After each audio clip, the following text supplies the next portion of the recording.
Chào anh em đã quay trở lại. Thú thật là hôm nay mình không hề định lên video đâu. Nhưng sau khi clip kế hoạch update siêu khủng lên sóng, anh em nào lỡ bỏ qua thì bấm ngay vào thẻ đề xuất ở góc phải màn hình nhé. Thì phần bình luận của kênh mình đã thực sự nổ tung. Hàng loạt câu hỏi, vô số những màn tranh luận cực kỳ xôm tụ của anh em là mình không thể nào ngồi yên được nữa. Tiện đây, mình cũng muốn gửi một lời cảm ơn siêu to khổng lồ đến tất cả mọi người. Thật sự mình không ngờ thể loại video này lại được anh em đón nhận và đẩy lên xu hướng mạnh đến thế. Có vẻ như mình hơi bị có duyên với mảng mổ xẻ cập nhật game này rồi. Cơ mà thú thật với anh em, mình không phải là creator chính thức của game. Đây cũng không phải công việc chính của mình. Mình làm video hoàn toàn vì đam mê vọc vạch và muốn tạo niềm vui giải trí cùng anh em chung sở thích Clash of Clans thôi. Thế nên đôi khi mình khó có thể ra video liên tục hay cập nhật tin tức nhanh như chớp được. Mong anh em hiểu và thông cảm cho mình nhé. Nhưng mà thôi, gác chuyện đó sang một bên. Trong lúc ngồi đọc comment của mọi người, mình nảy ra một ý tưởng cực hay. Anh em thấy đấy, nhà phát hành và Judo Slot có nguyên một buổi Clash Talks vô cùng xịn sò. Hay như hồi xưa mình chơi Brawl Stars, mỗi đợt update lớn đều có Brawl Talk rầm rộ. Vậy thì tại sao cộng đồng Clash of Clans Việt Nam chúng ta lại không có một sân chơi tương tự để ngồi lại đàm đạo với nhau nhỉ? Và thế là series này chính thức ra đời. Xin giới thiệu với anh em Eber Talk tập 1. Ở đây, mình sẽ tổng hợp lại những vấn đề nóng nhất, nhức nhối nhất để chúng ta cùng nhau mổ xẻ. Nhưng phải nhấn mạnh một chút, toàn bộ nội dung đều dựa trên góc nhìn và quan điểm cá nhân của mình nhé. Anh em cứ xem, cứ tham khảo và chúng ta sẽ cùng chém gió tưng bừng dưới phần bình luận. Còn bây giờ, không chần chừ thêm nữa, anh em hãy chuẩn bị sẵn bánh kẹo, nước uống, tìm một chỗ ngồi thật êm hoặc vàng ngay ly cà phê cho tỉnh táo nhé. Vì video hôm nay thời lượng sẽ hơi bị dài đấy. Sẵn sàng chưa? Chúng ta vào việc luôn nào. Let's go! Vấn đề thứ nhất, tại sao lại là một năm một Town Hall? Vấn đề đầu tiên chúng ta bàn tới ngày hôm nay, Town Hall 19 và câu chuyện tại sao Supercell lại vắt chân lên cổ ra mắt một năm một cấp độ nhà chính. Chắc chắn 100% với anh em là Town Hall 19 sẽ trình làng vào cuối năm nay, ngay sau khi giải chung kết thế giới tháng 12 khép lại. Supercell đang muốn ghim chết cái tiến độ này cho tất cả các cấp độ Town Hall về sau. Tại sao lại vội vàng như vậy? Thực ra, nếu anh em theo dõi game từ thời Town Hall 12, lúc game bắt đầu tổ chức giải đấu thế giới thì sẽ hiểu ngay. Giải đấu eSports cần sự mới mẻ. Chẳng ai muốn xem mãi một meta, một lối đánh từ năm này qua năm khác cả. Việc đẻ ra Town Hall mới mỗi năm là điều bắt buộc để ép các tuyển thủ phải sáng tạo chiến thuật mới. Vấn đề thứ hai, niềm tự hào và nỗi buồn của eSports Việt Nam. Nhắc đến giải đấu thế giới, có một sự thật lịch sử cực kỳ tự hào nhưng cũng đầy tiếc nuối mà có thể nhiều anh em ở đây chưa biết. Ngay từ kỳ chung kết thế giới đầu tiên, Việt Nam chúng ta đã từng oanh liệt lọt vào vòng chung kết cuối cùng. Đó là thành tích chấn động do anh Chọc Paris, Hải Trần cùng các anh em tâm huyết thời đó làm được. Anh em nào chưa xem thì bấm vào góc phải màn hình để xem lại cái giải năm đó nhé. Cảm xúc lắm. Nhưng đáng tiếc là chúng ta không thể chạm tay vào chức vô địch. Lý do á? Đội hình đánh giải cần 5 người, nhưng team mình chỉ có đúng 2 người Việt Nam qua được ải visa và đáp ứng yêu cầu ạc sạch của Supercell. Thế là phải ghép đội với 3 ông Tây. Anh em thử nghĩ xem, game chiến thuật mà bất đồng ngôn ngữ thì làm sao mà phối hợp mượt mà được. Chưa hết đâu, một câu chuyện dở khóc dở cười năm đó là ban tổ chức Supercell còn nhầm đội Việt Nam thành đội Trung Quốc. Hậu quả là không chuẩn bị cờ Việt Nam, cũng chẳng có phiên dịch viên cho đội nhà luôn. Nghĩ lại mà cay. Thế mới thấy cộng đồng Clash of Clans Việt Nam chúng ta ao chỉnh và đam mê như thế nào. Nếu không vướng 3 cái vấn đề quốc gia hay bị Supercell cấm cửa tham gia các giải đấu quốc tế, thì chắc chắn lá cờ Việt Nam đã tung bay ở các đấu trường đó không biết bao nhiêu lần rồi.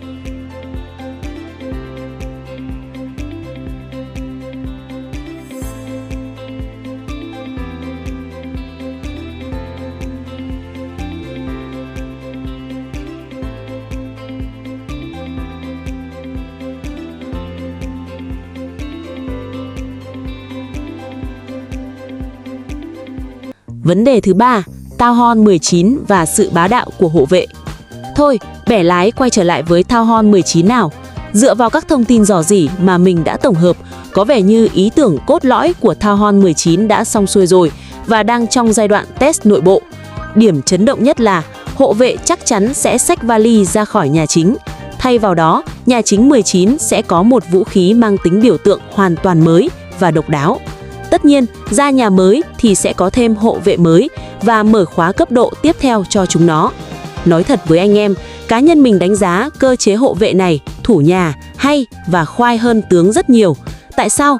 Vì tướng thì nhà phát hành phải đau đầu cân bằng giữa sức mạnh lúc đi công và lúc thủ nhà. Còn hộ vệ sinh ra là chỉ để giữ nhà, nó thuần thủ, mang đậm chất phòng ngự nên độ khó chịu phải gọi là x10. Mình đang mạnh dạn đoán là tương lai xa, biết đâu một base có thể nhét 2 hay thậm chí nhiều hộ vệ cùng lúc thì sao? Anh em nghĩ sao về ý tưởng này? Hợp lý ấy chứ?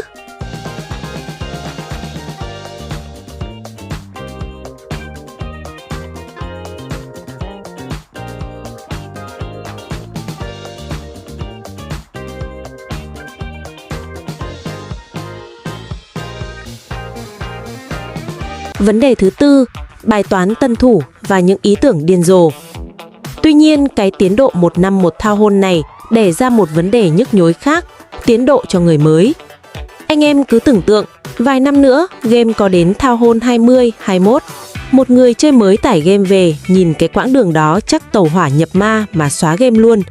Mất quá lâu để max, hoặc nếu nâng cấp quá lẹ thì lại chẳng kịp học chiến thuật gì cả. Để giải quyết bài toán này, đội ngũ phát triển đang rỉ tai nhau những ý tưởng mà nghe qua cứ tưởng đùa.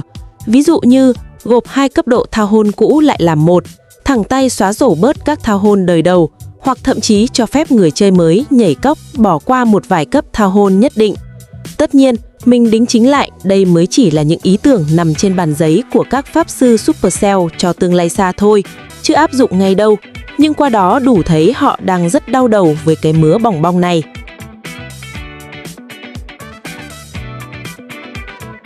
Vấn đề thứ 5, thực trạng meta, có phải game đang bị nhạt? Hỏi thật anh em một câu nhé, dạo gần đây có bao giờ anh em mở game lên, đánh vài trận rồi thở dài cảm thấy game nó cứ chán chán, nhạt nhạt kiểu gì không? Khoan, hãy ném đá mình, ý mình ở đây là sự đa dạng về lính cơ. Tướng bây giờ nhờ có hệ thống trang bị nên biến thể chiến thuật cực kỳ ảo diệu, cái này phải khen. Nhưng cũng chính vì thế mà lính tráng lại bị lu mờ. Anh em nhìn lại xem, meta bây giờ quanh đi quẩn lại chỉ có vài cái tên quen thuộc, rồng điện, rồng lửa, kỵ sĩ rồng. Tóm lại, cứ có vảy, có cánh là mang đi hết. Không thì cũng bowler, kỵ sĩ rễ cây hay lò lửa. Cứ con gì trâu, đam mê to, thả là nát base thì người nhà nhà spam. Giờ game đánh xoay quanh tướng là quá nhiều, khiến lính không được coi trọng nhiều như xưa nữa. Vậy câu hỏi đặt ra là, những huyền thoại đã từng làm mưa làm gió từ thời Town Hall 14 đổ về trước đang ở đâu? Hell hay Hawk Rider, Golem, P.E.K.K.A, thợ mỏ, miner, phù thủy, witch, pháp sư, wizard dường như đã bốc hơi hoàn toàn khỏi bản đồ. Thậm chí bây giờ đi farm anh em cũng chẳng buồn xài luôn. Vì sao? Vì game bây giờ rèn lính có tốn một giọt tiên dược nào đâu, thời gian rèn lại nhanh. Thế là tâm lý chung, cứ hàng hiệu, hàng khủng mà xài. Tội gì phải mang mấy con lính yếu máu đi vứt não tính toán thả từng con.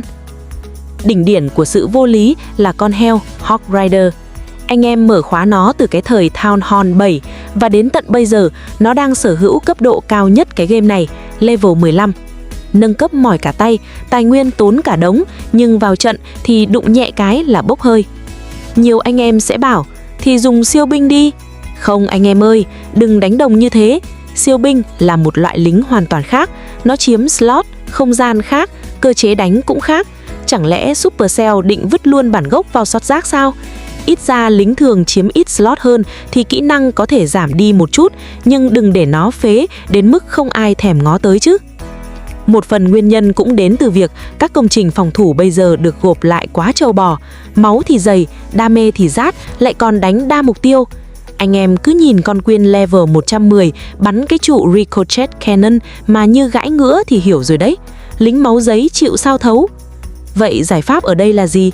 Mình có vài ý tưởng thế này, anh em nghe thử xem có bánh cuốn không nhé. Thứ nhất, không thể cứ có Town Hall mới là nhét thêm một level cho lính cũ rồi vứt xó đó được. Đội ngũ phát triển cần cải tổ lại toàn bộ dàn lính cổ đại này. Thứ hai, tại sao không tạo ra một cơ chế phụ trợ trước trận đấu? Kiểu như cho phép anh em gắn thêm một bùa miễn thương 2 giây hay gây choáng đòn đầu tiên cho một loại lính nhất định trước khi thả xuống. Thứ ba, hay nhất là tạo ra các event hàng tháng. Mỗi tháng Supercell sẽ bắp sức mạnh đột biến cho một loại lính cũ. Ví dụ tháng này Golem bất tử thêm 5 giây, tháng sau Hell phá tường. Điều này sẽ tạo ra những trào lưu meta mới liên tục, buộc anh em phải mang chúng vào trận nhiều hơn. Và cuối cùng, câu này mình biết nói ra sẽ có anh em ném đá, nhưng mình vẫn phải nói. Có nên chăng mang lại cơ chế tốn tài nguyên khi rèn lính như ngày xưa? Chính việc rèn lính miễn phí đã làm anh em lạm dụng các đạo quần quá mạnh. Nếu dòng điện tốn quá nhiều elixir, chắc chắn anh em sẽ phải cân nhắc lôi Batch hay Giant ra đi farm lại. Nó sẽ đưa game về đúng bản chất tính toán chiến thuật tài nguyên vốn có.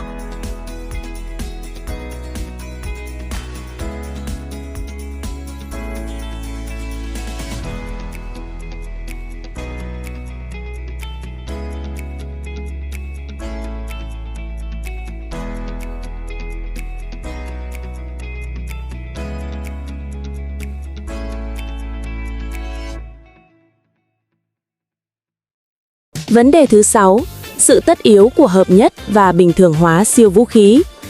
Chúng ta cùng chuyển sang vấn đề thứ 6, hợp nhất phòng thủ, cuộc thanh trừng bắt buộc của Supercell.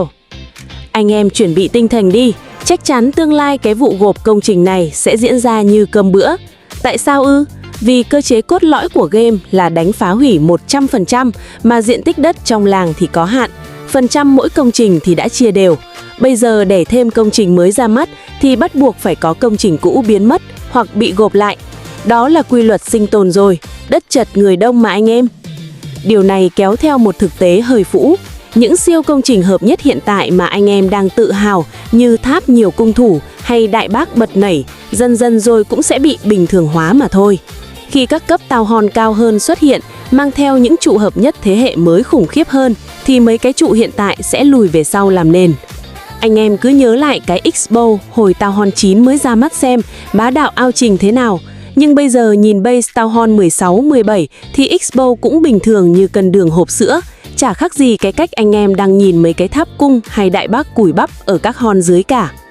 Tuy nhiên, nhà phát hành cũng đã nhận ra sai lầm của họ. Điển hình là vụ đem đại bàng gộp thẳng vào Town Hall, làm mất luôn cái chất riêng, cái cơ chế bắn pháo từ trên trời xuống toàn mập cực kỳ ngầu. Supercell đã lên tiếng xác nhận các bản hợp nhất trong tương lai sẽ được thiết kế cẩn thận hơn, giữ lại tối đa đặc trưng cơ chế của công trình gốc. Và để an ủi sự hụt hẫng của người chơi, mỗi khi một phòng thủ lớn bị xóa sổ để giảm độ phức tạp cho game, anh em sẽ được đền bù bằng những món đồ trang trí kỷ niệm cực xịn. Tính ra cũng tâm lý phết. Nhưng nói đi thì cũng phải nói lại, cứ gộp mãi thế này thì bao giờ mới thỏa mãn? Cá nhân mình vẫn cực kỳ mong muốn Supercell mở rộng bản đồ thêm một lần nữa. Mà anh em biết mình đòi mở rộng để làm gì không? Không phải để nhét thêm trụ thủ, mà là để trưng bày đồ trang trí. Trời ơi, game cho sự kiện nhận cả đống decoration mà đất thì bé tí, nhét không đủ thì siêu tầm khoe cho ai xem hả trời. Và thêm một cái nữa mình hay tự hỏi, tại sao game cứ phải ám ảnh với sự hoàn hảo, cái tỷ lệ vàng 1%, 10% hay 100% tròn chỉnh nhỉ? Thêm công trình, bản đồ to ra thì tỷ lệ phá hủy một trận là 55.5% hay 87.5% cũng có sao đâu. Rồi thời gian đánh một trận, sao cứ kẹt cứng ở 3 phút, tăng lên 3 phút 30 giây đi cho anh em thoải mái bung lụa vạch chiến thuật.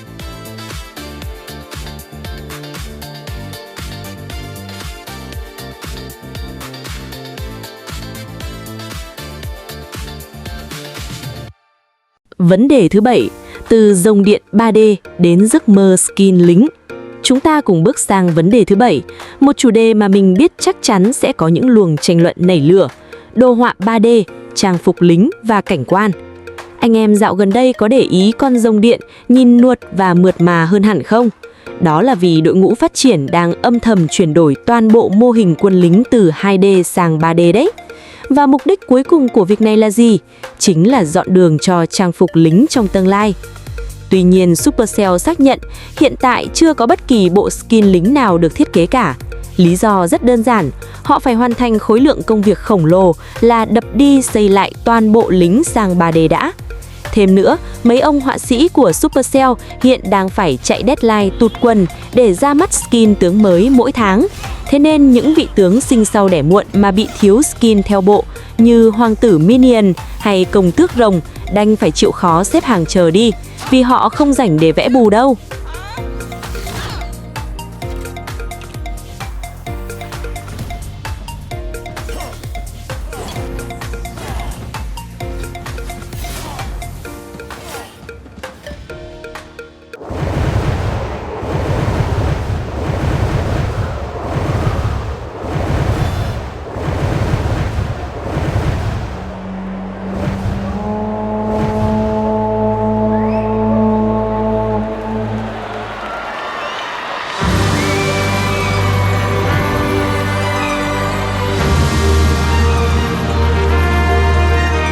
Vấn đề thứ 8, chùm cuối, Tencent và sự phân hóa máy chủ.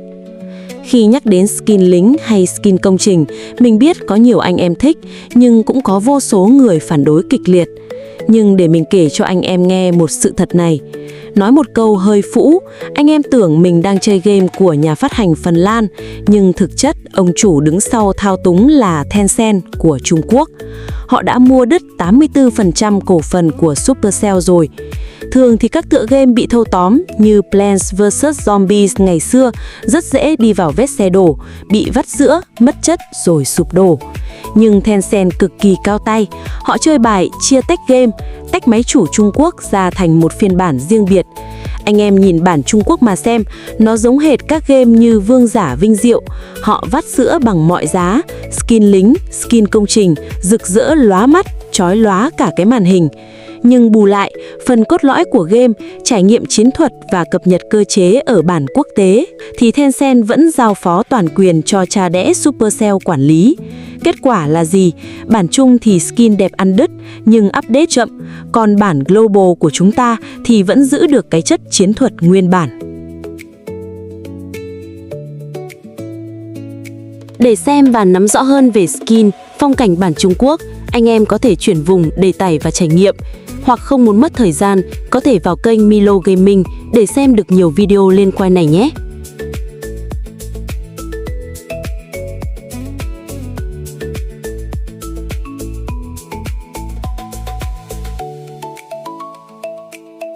Vấn đề thứ 9, tại sao game bắt buộc phải hút máu bằng skin? Nhưng anh em đừng vội cười bản chung, vì theo quan điểm của mình, sớm muộn gì bản quốc tế cũng sẽ tràn ngập skin lính và phong cảnh đắt tiền như thế thôi. Vì sao ư? Vì đó là nguồn thu sống còn của game ở thời điểm hiện tại. Ngày xưa, anh em muốn đi farm thì thiếu tài nguyên, rèn lính tốn cả tiếng đồng hồ, ép người chơi phải nạp gem để tăng tốc. Nhưng bây giờ thì sao? Tài nguyên dễ kiếm, thời gian rèn lính bằng không, các vật phẩm thần kỳ thì nhan nhản. Nguồn thu từ việc rút ngắn thời gian gần như đã chết. Anh em nghĩ vé vàng là đủ nuôi game sao? Không hề, vé vàng tính ra quá rẻ cho cả một tháng cày cuốc. Doanh thu khủng nhất bây giờ nằm ở các skin độc quyền giới hạn như bộ Shadow Samurai và phong cảnh huyền thoại. Hơn nữa, tướng quanh đi quẩn lại cũng chỉ có 6 con, tủ đồ thì đã quá chật chội. Hàng tháng cứ 6 cái skin tướng ra miết, kéo dài thêm 1-2 năm nữa, đảm bảo anh em thấy game rất nhàm. Mình làm cái series xếp hạng trang phục tướng mà giờ cũng bắt đầu thấy ngán rồi đây. Thế nên, việc mở rộng sang bán skin lính, skin công trình là điều hiển nhiên.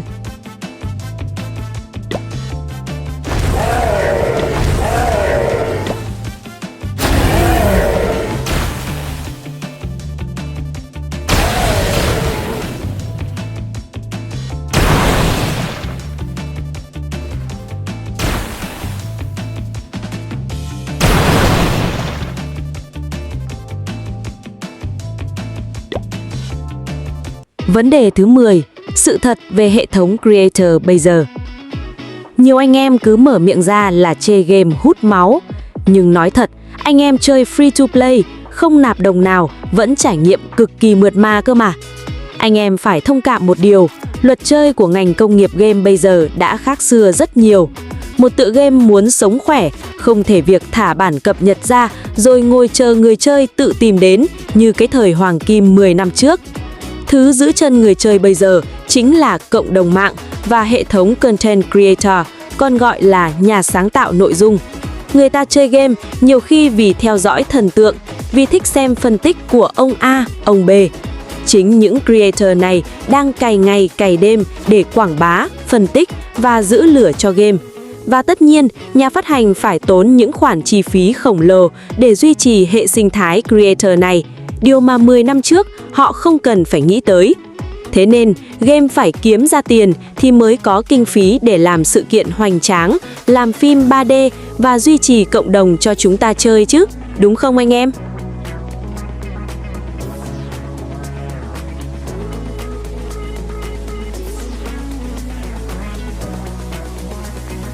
Vấn đề thứ 11, nỗi ám ảnh nhà pet và sự cứu rỗi từ phòng thí nghiệm.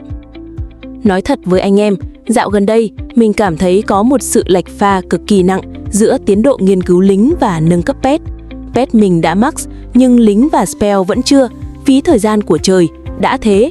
Anh em thử nghĩ xem, một con pet cấp cao bây giờ dã cho 8 ngày nâng cấp, mà game thì nhét vào 6-7 con pet, nâng tụi nó mà cảm giác ngấy tận cổ y hệt như đang cài level cho tướng vậy. Pet cần chơi thì nâng lâu, lính với spell thì nhiều, nâng không hết. Nên cái tin dò dỉ sắp tới Supercell sẽ cho gộp nhà pet vào phòng thí nghiệm và mở thêm thợ nghiên cứu thứ hai, đúng là chân ái cuộc đời. Khi cơ chế này ra mắt, sự linh hoạt sẽ được đẩy lên đỉnh điểm. Anh em có thể đóng đúp 2 con pet cùng lúc cho lẹ, hoặc 2 con lính, hay cân bằng 1 pet 1 lính đều được. Tạm biệt cái cảnh mòn mỏi chờ đợi đi anh em ơi!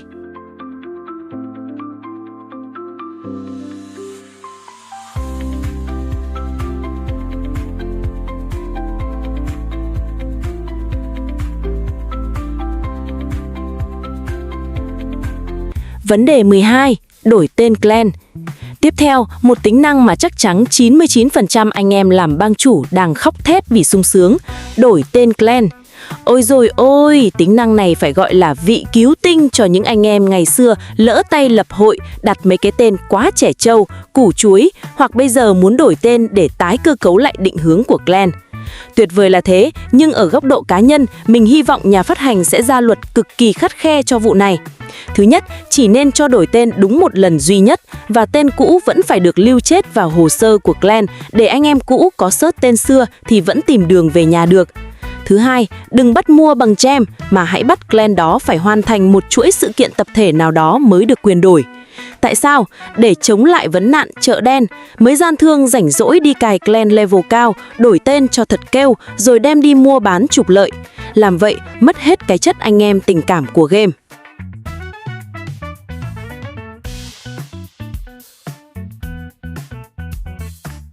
Vấn đề 13. Tua lại, replay và xem trực tiếp. Một tính năng mà Supercell đã xác nhận là chỉ còn là vấn đề thời gian, tua lại replay trận đánh. Đã bao nhiêu lần anh em vào xem lại trận War, chỉ muốn soi đúng một góc xem con Quyên nó ngu thế nào mà bắn tường, nhưng lỡ chớp mắt cái qua mất, thế là phải ao ra coi lại từ đầu. Trải nghiệm nó phải gọi là vô cùng khổ dâm. Kéo được thanh thời gian thì đúng là giải phóng năng lượng. Tuy vậy, còn xem trực tiếp thì sao? Mình thì muốn đặt câu hỏi là tại sao Supercell không nâng cấp luôn hệ thống tương tác trực tiếp? Thử tưởng tượng anh em đang xem live ông top 1 clan đi đánh War, ở dưới góc màn hình có nút để thả tim, thả icon ha ha hay chọi cà chua, khi ổng thả lính lỗi thì có phải là bao vui không? Thậm chí, đỉnh cao nhất là Supercell nên học hỏi Brawl Stars, làm ra hẳn một cái Class TV. Vào đó, chúng ta có thể xem trực tiếp các tay to, các top player thế giới đang đánh bay cúp ở giải huyền thoại. Vừa xem, vừa học lỏm meta, vừa spam icon tương tác với những người xem khác. Đỉnh của chóp luôn chứ lị.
Vấn đề 14, áp lực vì cày quặng và lời hứa của Supercell.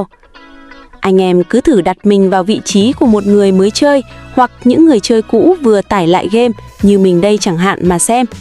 Vừa vào game, đập vào mắt là cái lịch trình vắt kiệt sức. Cứ 2 tháng, nhà phát hành lại đẻ ra một trang bị quý hiếm mới mà max cấp độ của nó là tận level 27. Nhìn cái bảng đòi hỏi quặng tím, quặng sao mà thấy ngợp, ngao ngán đến mức muốn trầm cảm luôn.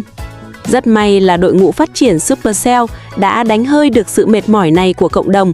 Giải pháp sắp tới của họ là sẽ giới thiệu thêm nhiều cách mới để anh em cày quặng thông qua các sự kiện.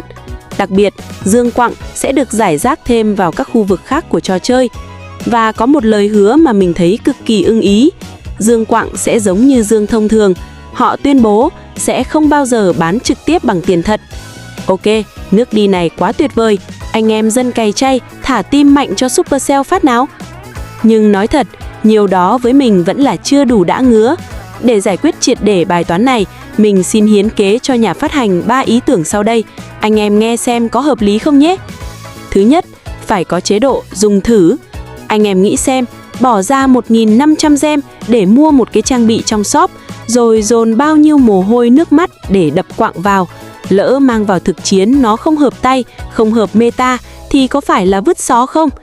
Game bắt buộc phải có một khu vực diễn tập, cho phép anh em mượn cái trang bị max cấp đó đánh thử vài trận. Thấy ngon, thấy vào việc rồi mới quyết định xuống tiền. Thứ hai, cập nhật lại hành trình tướng. Đừng chỉ ưu ái trang bị thường nữa. Cứ mỗi năm, nhà phát hành nên chọn lọc một số trang bị quý hiếm cũ đã hết thời kỳ độc quyền, đưa thẳng vào hành trình tướng để anh em đi sau có cơ hội lấy dễ dàng hơn. Thứ ba, và cũng là quan trọng nhất, cơ chế giảm phí quặng. Mọi người thấy đấy, mỗi khi game ra thao hôn mới, chi phí tài nguyên, vàng, tiên dược và thời gian nâng cấp nhà, cấp tướng cũ đều được giảm giá kịch liệt để newbie bắt kịp. Vậy tại sao quặng lại không? Những trang bị cũ ra mắt từ 1-2 năm trước chắc chắn phải được giảm lượng quặng yêu cầu nâng cấp theo thời gian, giống như cách mà game đã làm cho cấp độ tướng hiện tại, giảm thời gian nâng cấp cho cấp độ cũ. Có như vậy, anh em mới không bị chùn bước trước áp lực cày cuốc.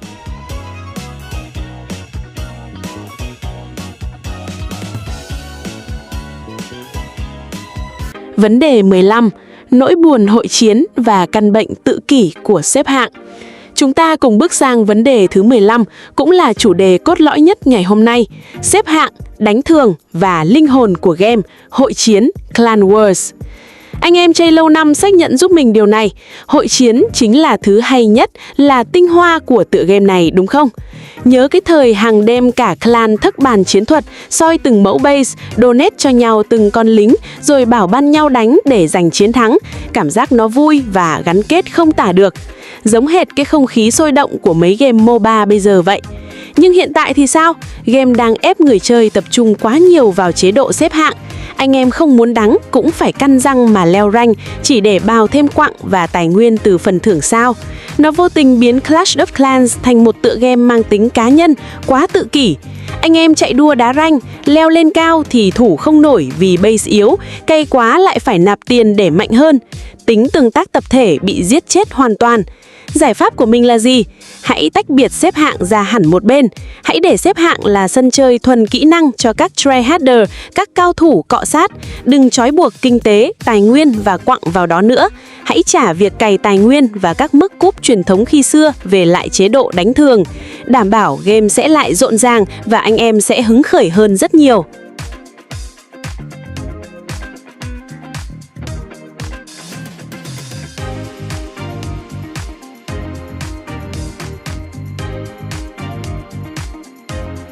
Vấn đề 16. Thảm họa chuỗi hòa hội chiến và sự xàm xí của thuốc búp.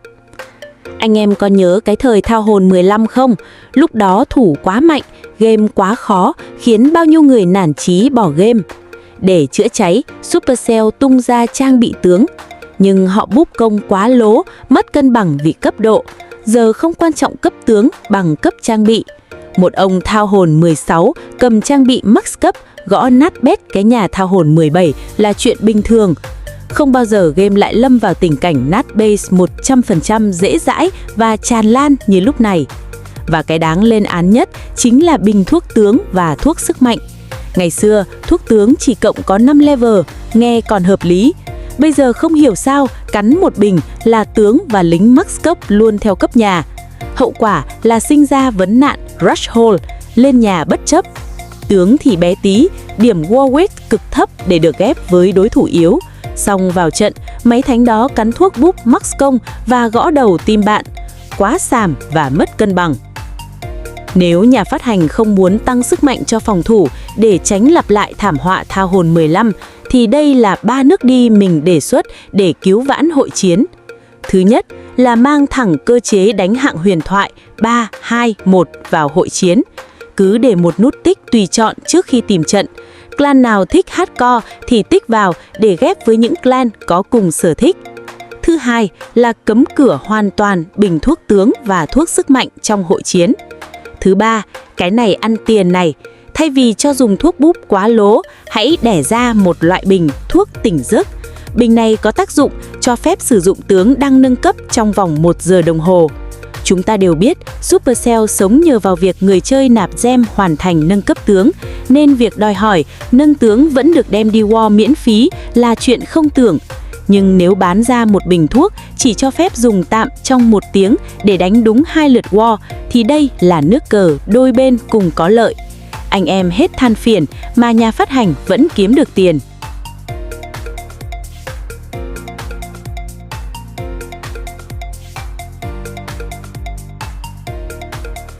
Vấn đề 17. Sự thất bại của 5v5 và cơ chế kẻ yếu thế.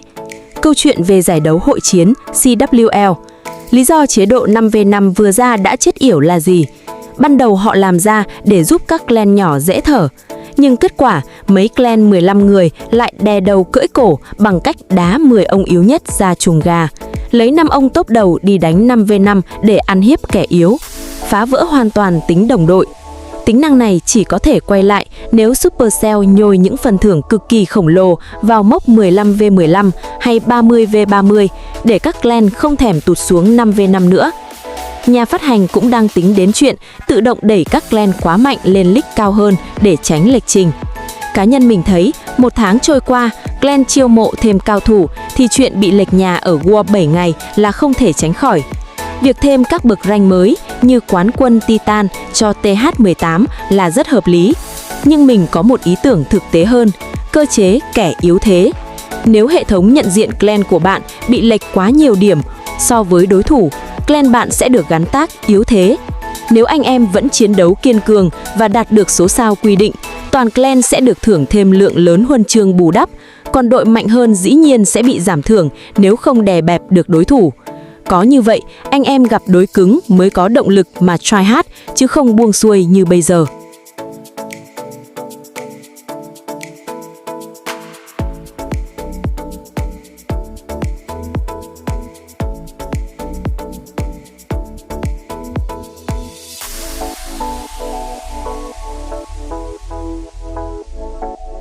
Vấn đề 18. Sự hồi sinh của Global Chat.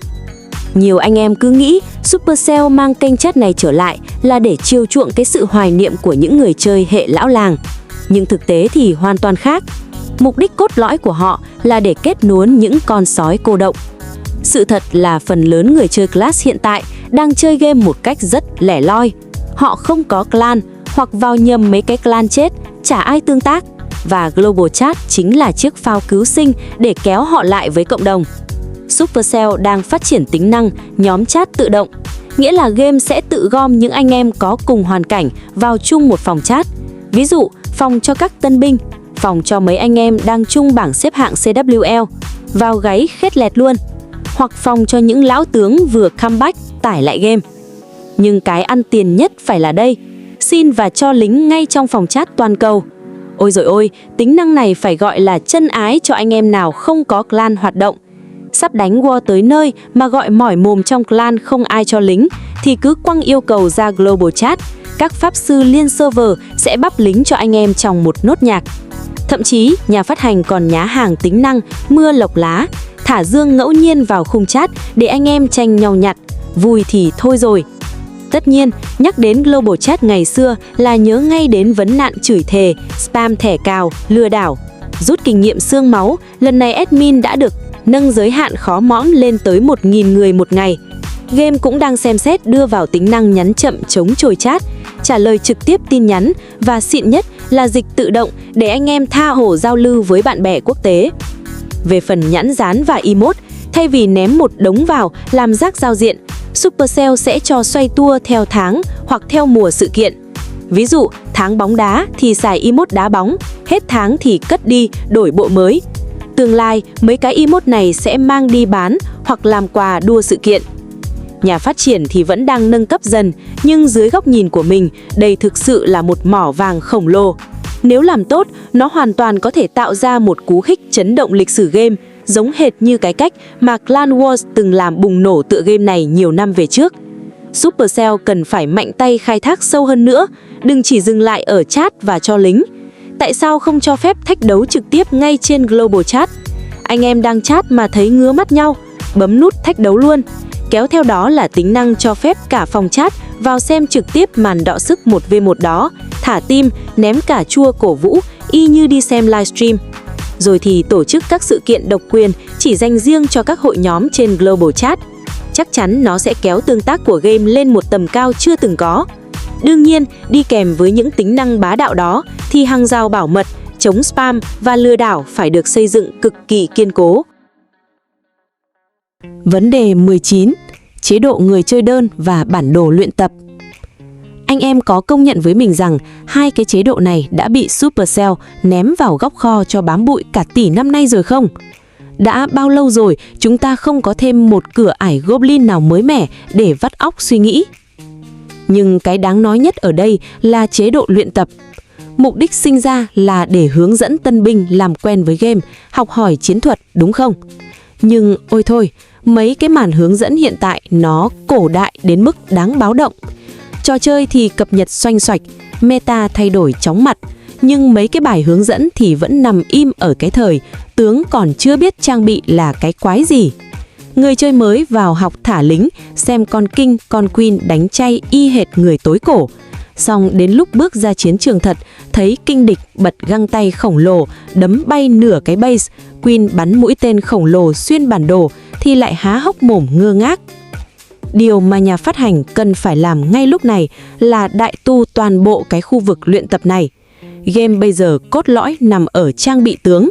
Phải có những màn hướng dẫn tân binh cách sử dụng, cách kết hợp combo trang bị sao cho tối ưu. Đừng để người chơi mới phải tự bơi, tự bỏ tiền nạp gem mua đồ rồi mới ngã ngửa ra là xài không hợp.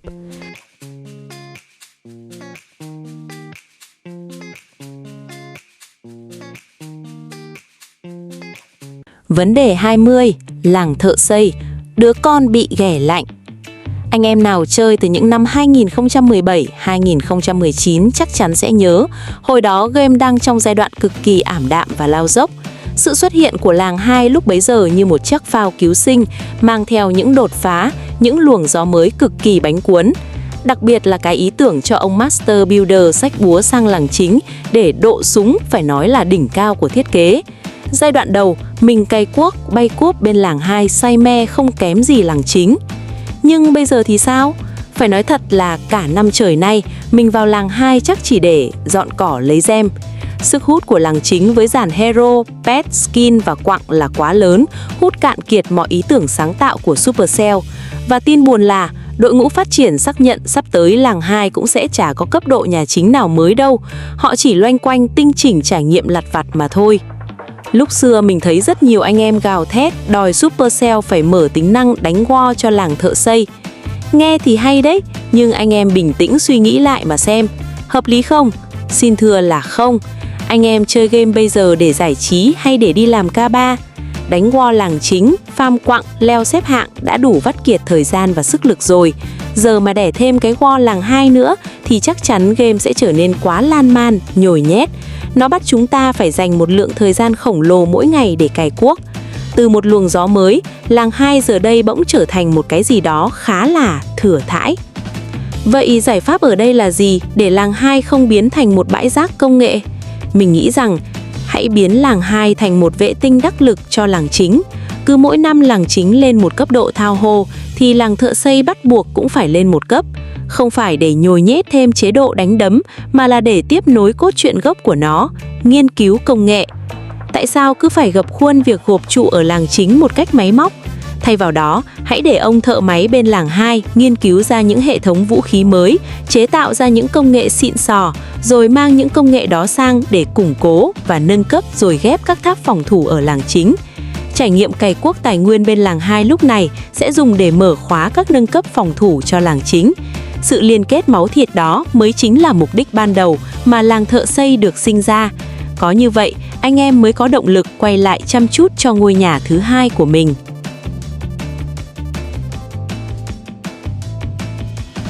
Vấn đề 21. Hiện trạng đỉnh núi Kinh Đô. Nói một cách công bằng, trải nghiệm ở Kinh Đô cho đến hiện tại là quá đủ và quá ổn rồi. Cái việc dùng huy chương đột kích để mua tài nguyên, mua thuốc lắc hàng tuần thực sự là một mồi nhử cực kỳ xuất sắc của Supercell. Nó níu kéo cả clan lại với nhau, cuối tuần nào cũng súm vào cày cuốc. Thậm chí clan của mình đánh tới giờ còn chưa mắc nổi Kinh Đô cơ mà. Thế nên mình hoàn toàn đồng tình với nhà phát hành, không cần thêm nội dung mới làm gì cả. Game bây giờ đã quá nhồi nhét, quá loạn nội dung rồi, cứ giữ nguyên Kinh Đô thế này là đẹp. Thế nhưng, vâng, lại là chữ nhưng anh em ạ. Không cần thêm nội dung mới, nhưng Supercell làm ơn hãy fix lại cái cơ chế chống spam vớ vẩn vừa mới cập nhật gần đây đi. Chuyện là thế này, để ngăn chặn cái đám bot chạy tool spam vào clan cày huy chương đột kích, Supercell ra luật chỉ những ai ở trong clan từ trước khi sự kiện bắt đầu mới được đánh, hoặc nếu rời đi, quay lại thì phải có chức huynh trưởng trở lên mới được phép thả quân. Nghe thì có vẻ bảo mật đấy, nhưng thực tế nó là một thảm họa vào mỗi mùa giải đấu hội chiến. Anh em chơi lâu đều biết, đến mùa CWL, các clan đông người, kiểu gì cũng phải chia quân ra. Mấy ông tay to ở lại clan chính, mấy anh em nhà nhỏ thì qua clan phụ để đánh lấy huy chương. Đánh xong CWL, anh em rông rắn kéo nhau về clan mẹ để cuối tuần đánh Kinh Đô thì boom, bị khóa máu, không cho đánh. Phải chờ leader hoặc co-leader on set lên huynh trưởng thì mới được đánh. Nó phiền phức, nó rườm rà đến mức phát bực. Nhiều anh em đi làm bận rộn, vào thấy không cho đánh là chán nản bỏ luôn. Kết quả là cuối tuần Kinh Đô vắng như chùa Bà Đanh, mất hết cái không khí nhộn nhịp hò rô của anh em. Vấn đề này giải quyết quá dễ, cớ sao Supercell lại làm nó phức tạp lên? Mình chỉ mong nhà phát hành chỉnh lại một cơ chế nhỏ xíu thế này thôi. Hãy cấp cho thủ lĩnh và đồng thủ lĩnh một quyền gọi là duyệt thành viên cứng. Ví dụ, đánh dấu tích xanh vào danh sách những anh em cộm cán trong clan.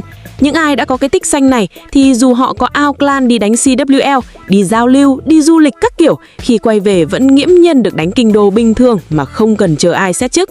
Chỉ cần một cái danh sách tích xanh đó thôi là dẹp loạn được đám bot spam mà anh em người chơi chân chính cũng không bị vướng bận, rước bực vào người. Hợp lý không anh em?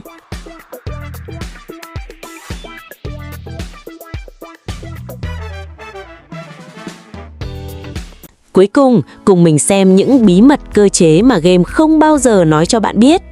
Anh em chơi game có bao giờ chửi thề vì con Queen nó ngu, cứ cắm đầu đập tường, hay ông Warden tự nhiên bỏ đi theo một nhóm lính vớ vẩn chưa?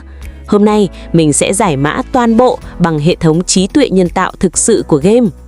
Đầu tiên là công thành binh Wormbreaker.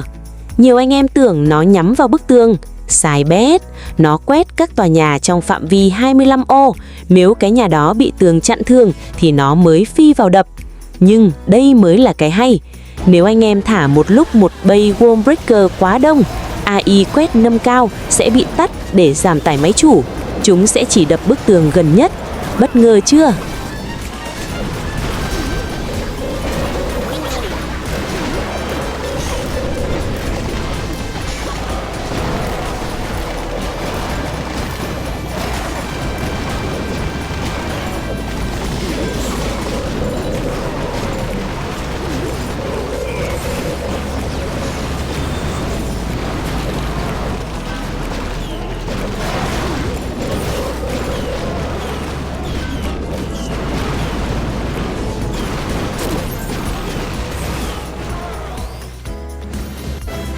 Thứ hai, bí ẩn lớn nhất kỷ nguyên Clash of Clans.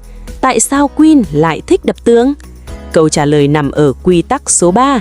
Lính bộ, bao gồm cả Queen, luôn quét 3 công trình gần nhất. Nếu cả 3 công trình này đều nằm sau bức tường, Queen sẽ lập tức chọn đập tường. Ngay cả khi có một công trình thứ tư ở xa hơn một chút nhưng lại không có tường che, Queen cũng mặc kệ vì nó nằm ngoài quy tắc số 3 của bà. Và anh em biết gì không? Queen hoàn toàn mù màu với cấp độ tường. Supercell cố tình làm thế để anh em không thể dùng tường cấp thấp dụ Queen đi sai hướng.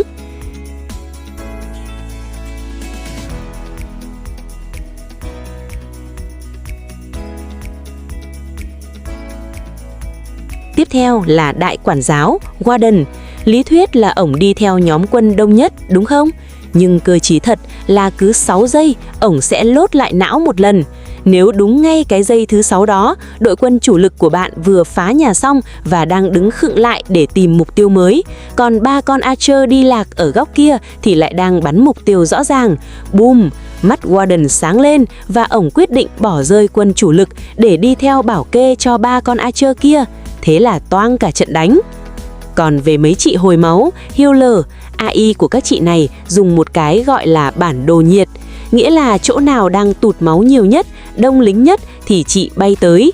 Mẹo cho anh em đây, Healer rất lười di chuyển và sẽ bơ luôn những mục tiêu đang đầy máu hoặc 2 giây rồi không bị đánh. Nên nếu muốn Healer quay xe, đổi mục tiêu chữa trị, hãy thả quân mới ngay sát vách Healer để đoạn đường bay của bà là ngắn nhất nhé. Nói đến những cái ẩn dấu này, nhà phát triển Petri cũng đã thừa nhận, đáng lẽ ra game phải có một hệ thống thông tin nâng cao. Người chơi không cần phải lên Google để tra xem con druid nảy máu được mấy lần hay tầm bắn chính xác là bao nhiêu ô. Sắp tới, giao diện mới sẽ có thêm các thẻ, tabs hiển thị tuốt luốt những chỉ số râu ria này.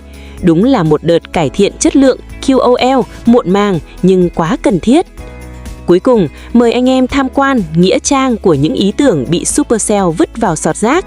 Anh em biết không, cứ một con lính được ra mắt thì có 3-4 ý tưởng bị hủy bỏ. Đội ngũ từng định làm ra một cái phép mảnh vỡ, dùng luôn gạch đá của cái nhà vừa bị sập để gây sát thương văng miệng. Nghe ngầu lòi nhưng quá khó để cân bằng nên bị dẹp. Hoặc ý tưởng làm con Elixir Golem, cứ ăn càng nhiều tài nguyên thì nó càng phình to và trâu bò, nhưng cũng bế tắc vì không biết cân bằng sao cho hợp lý. Đỉnh cao của sự bá đạo bị loại bỏ là cái thú cân đại bàng. Con pet này có kỹ năng quáp tướng của bạn bay lên không trung và thả xuống bất kỳ đâu trên bản đồ. Trời ơi, anh em thử tưởng tượng kết hợp cái này với vua cùng với găng tay khổng lồ, cùng đôi ủng động đất ném thẳng vào nhà chính thì base nào chịu cho nổi. Nên Supercell rén quá xóa luôn. Mà nhiều khi các pháp sư Supercell làm ra lính, làm ra phép, nhưng chính họ cũng phải sốc trước những lối chơi IQ vô cực của anh em game thủ. Ví dụ như ai mà lường trước được vụ quăng thần chú thịnh nộ lên Wormbreaker để phá tường siêu tốc, hay mang ủng điện kết hợp với phép thu hồi cho con tướng hoàng gia để làm ảo thuật dọn base đâu. Đúng là cộng đồng chúng ta quá đỉnh.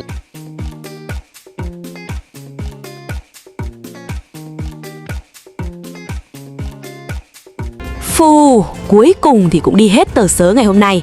Anh em thấy sao? Video hôm nay có đủ dài và đủ đã như mình đã cảnh báo từ đầu không? Chúng ta đã cùng nhau mổ xẻ tường tận hàng loạt những vấn đề nóng hổi và nhức nhối nhất của Clash of Clans hiện tại. Như mình đã nói ở phần mở đầu, Ebertalk sinh ra là để làm sân chơi cho anh em chúng ta đam đạo. Vậy nên, bây giờ là lúc đến lượt anh em lên tiếng. Anh em tâm đắc nhất với luận điểm nào? Đồng tình, phản đối hay có những cao kiến, những góc nhìn nào khét hơn nữa? Hãy nổ ngay dưới phần bình luận nhé. Mình rất mong chờ được đọc và chém gió với anh em ở dưới đó. Cơ mà nói thật, để làm ra được một cái video tổng hợp dài hơi và tâm huyết thế này, mình đã phải vắt kiệt khá nhiều chất xám và thời gian rảnh rỗi. Thế nên, nếu anh em thấy video này thú vị và muốn series Ebertalk này tiếp tục có số thứ 2, thứ 3 thì xin đừng tiếc gì một like, một chia sẻ và nhấn nút đăng ký kênh ủng hộ mình nhé. Nhớ bật luôn cái chuông thông báo để chúng ta không lạc mất nhau ở những video tiếp theo. Một lần nữa, vô cùng trân trọng và cảm ơn anh em đã ngồi nhâm nhi cà phê, ăn bánh kẹo và đồng hành cùng mình đến tận những giây phút cuối cùng này. Chúc anh em farm full kho, đánh world full 3 sao và luôn giữ được ngọn lửa đam mê với tựa game tuyệt vời này. Còn bây giờ, xin chào và hẹn gặp lại anh em ở những video tiếp theo. Peace and out. Bye bye.